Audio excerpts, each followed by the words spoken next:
প্রিয় গোপালগঞ্জবাসী, আজকে আমরা আপনাদের দরবারে হাজির হয়েছি। শেখ পালিয়েছিল পাকিস্তানে, শেখের বেটি পালিয়েছে ভারতে।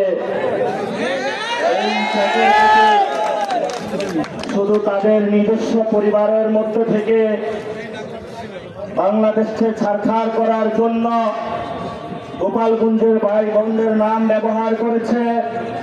কিন্তু আমরা গোপালগঞ্জের ভাই বোনদের থেকে খোঁজ নিয়েছি, শেখের বেটির পাশের যে ফ্যামিলি, তার জীবনযাত্রার কোনো মান উন্নয়ন হয় নাই।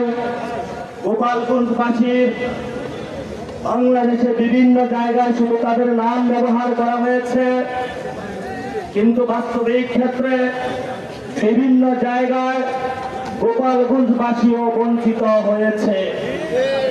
গোপালগঞ্জবাসীও বৈষম্যের শিকার হয়েছে।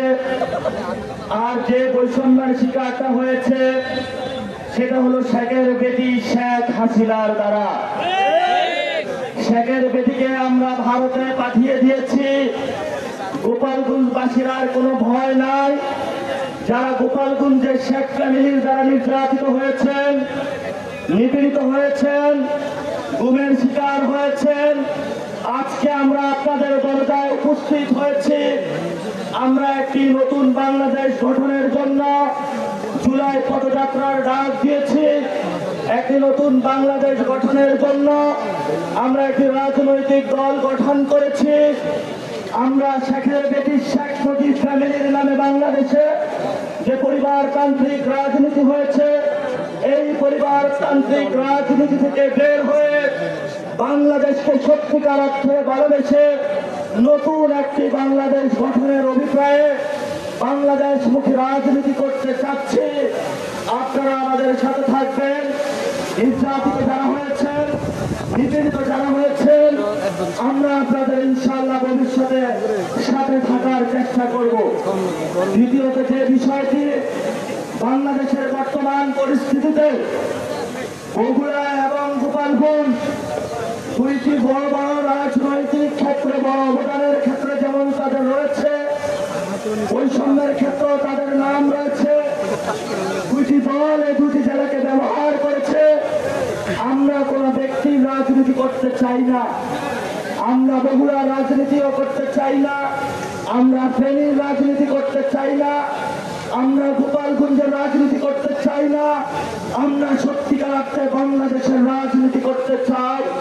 এই জন্য বগুড়াবাসী, ফেনীবাসী, গোপালগঞ্জবাসী থেকে শুরু করে বাংলাদেশের লড়াইয়ে সকলকে আবেদন জানাচ্ছি, আপনারা এনসিপির ছায়াতলে আবদ্ধ হন, ভবিষ্যৎ বাংলাদেশের লড়াইয়ের সাথে থাকুন।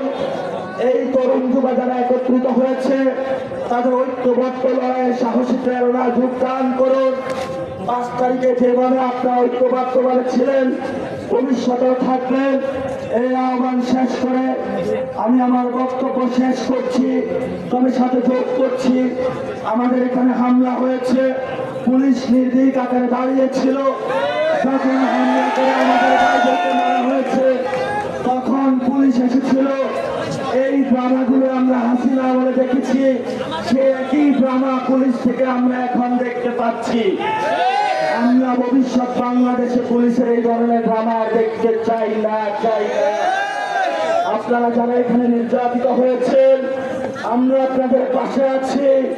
শত বাধা সত্ত্বেও আমরা উপস্থিত হয়েছি। আপনারা মেরুদণ্ড করে সোজা করে থাকবেন, আমরা আপনাদের পাশে থাকবো ইনশাআল্লাহ।